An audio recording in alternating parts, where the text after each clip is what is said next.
윤석열 전 대통령에 대한 내란 우두머리 혐의 사건 결심 공판이 지금 현재 진행되고 있습니다. 오늘 윤 전 대통령은요, 흰색 셔츠에 이 남색 정장 차림으로 재판에 나왔습니다. 윤 전 대통령을 비롯해 김용현 전 장관, 조지호 전 경찰청장, 내란 사건 관련 피고인들 8명에 대해서 결심 공판이 진행되고 있습니다. 그만큼 결심 공판, 오늘 특검의 구형이 있을 텐데요. 이 8명에 대해서 다 진행을 하려면 오후 늦게나 특검의 구형 결과가 나올 것으로 예상이 됩니다. 윤석열 전 대통령이 받고 있는 내란 우두머리 혐의의 법정형은요, 딱 3가지입니다. 사형 아니면 무기징역 아니면 무기금고, 이 셋 중에 하나가 구형으로 나올 것으로 예상이 됩니다. 내란 특검팀은 어제 긴 시간 회의를 열고 구형량을 논의한 것으로 알려지고 있는데요. 무엇을 최우선적으로 고려해서 구형량을 결정할지 고민이 깊은 것 같습니다. 일단 특검의 구형량을 어떻게 예상을 하십니까? 글쎄요, 고심이 많을 수밖에 없는데요. 이게 내란죄에 대해서는 대법원의 양형 기준에도 나와 있지 않습니다.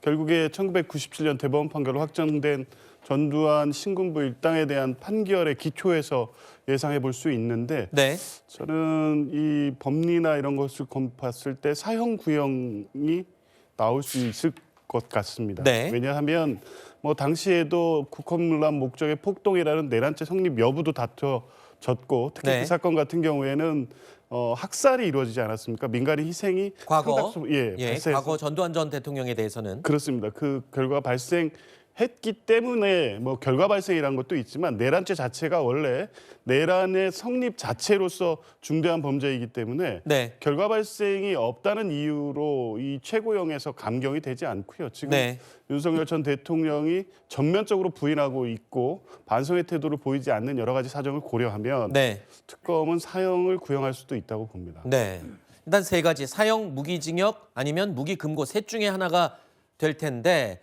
지금 우리 조기현 변호사님께서는 사형이 구형될 것으로 예상이 된다 예측을 하셨습니다. 그런데 앞서 잠깐 언급했지만 헌정사상 내란 우두머리죄로 법정에서 유죄 선고받은 건 전두환 전 대통령이 유일했었는데요. 당시에 검찰은 사형을 구형했습니다. 그리고 1심에서도 사형을 선고했습니다. 그리고 전두환 전 대통령 사례를 감안해서 윤석열 전 대통령도 이번에 아마 사형이 구형되지 않겠냐, 이런 짐작을 해주신 것 같은데, 근데요, 그 이후에 전두환 전 대통령은 무기징역으로, 그리고 노태우 전 대통령은 징역 17년으로 형이 확정됐습니다. 하지만 그 이후에 특별사면은 또 받지 못했고요. 그런데 윤 전 대통령, 글쎄요, 사형을 구형하고 그다음에 무기징역으로 감형이 된다든가 아니면 특별감형으로 이 사면을 받는다든가 이런 가능성도 있을까요?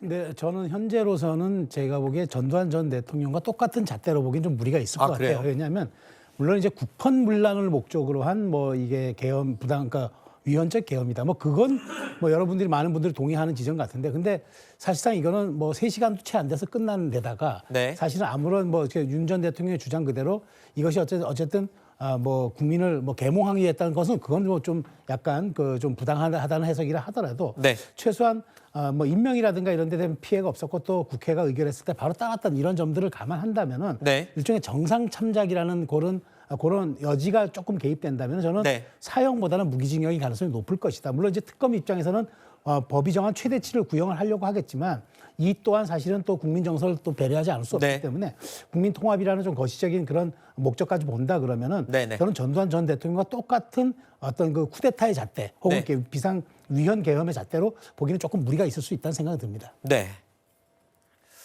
그러니까 우리 대한민국 역사상 대통령이 내란 수괴 혐의를 받았던 사람은 이제 2명입니다. 전두환 전 대통령, 윤석열 전 대통령. 전두환 전 대통령은 이 사형 구형을 받았었는데 이를 토대로 해서 이제 사형 구형이 예상되지 않느냐 했지만 또 한쪽에서는 그때는 대량 학살이 있었고 이번에는 그와는 좀 다르기 때문에 사형까지는 아닐 것 같다라는 예상도 나옵니다. 오늘 오후에 나올 구형량 기다려보겠습니다. 그런데 시청자 여러분, 이 윤석열 전 대통령은요, 지난해 1월에 기소가 됐죠. 재판이 계속 진행이 됐습니다. 진행되는 내내 계엄 선포의 정당성을 강력하게 일관되게 주장을 해왔었죠. 그런데 특히 지난 5일에 있었던 재판에서는요, 고개를 갸우뚱할 만한 주장도 제기됐습니다. 직접 들어보시죠.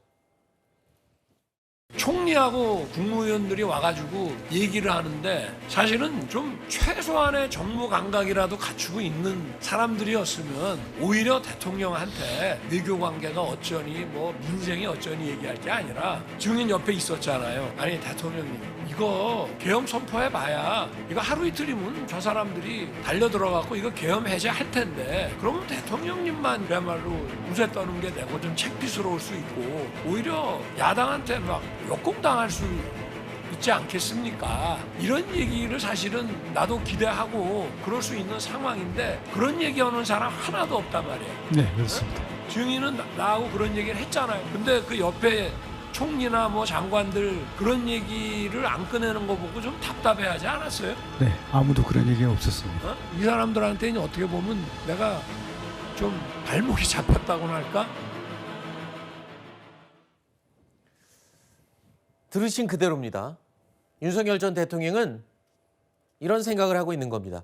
계엄 선포를 옆에서 적극적으로 말리거나 그거 해봐야 실익이 없습니다라고 설득하려던 사람이 없었기 때문에 어쩔 수 없이 한 거다. 글쎄 이거는 정말 너무나 황당한 개변 같은 얘기라서 제가 뭐라고 평가를 해야 할지 모르겠습니다만 결론은 국무위원들의 정무적 판단이 부족해서 본인이 계엄을 실행하는 데에 아무런 제지를 받지 못했다. 결국 그 국무위원들에게 본인의 책임을 전가하는 그런 말씀으로 들리는데요. 저는 그 당시에 국무회의가 한 3분 정도밖에 진행되지 않았다라는 것이 일관된 주장이라고 하고 또 다른 사람들이 그 당시에 뭐 외교부 장관하고 또 경제부총리 같은 경우에는 이 부분에 대한 그 계엄하게 되면 위험합니다라는 얘기를 당시에 했다는 얘기 증언도 있습니다. 그렇다면 지금 본인이 그런 얘기를 듣고서도 나는 이미 결심했으니 나는 계엄 선포하러 가겠다라고 얘기했던 그 당시의 모습을 반추해 봤어야 되는 거 아닌가. 이렇게 다른 국무위원들에게 자신을 말리지 못한 것 때문에 계엄이 이루어졌다는 식의 책임을 전가하는 모습 당당하지도 않고 책임을 지겠다, 정치적 법적 책임을 지겠다라고 얘기했던 본인의 발언과도 상당히 배치되는 그런 모습을 보여줘서 마지막까지 참 국민들을 실망스럽게 만들고 있다. 모든 책임은 내가 지겠다라고 했던 그 당시에 그 모습은 어디 갔는지 저는 좀 이해하기 어렵다 이런 말씀 드리고 싶습니다. 알겠습니다. 윤 전 대통령의 이런 태도가 재판부 판단에는 어떤 영향을 끼칠까요? 지켜보겠습니다.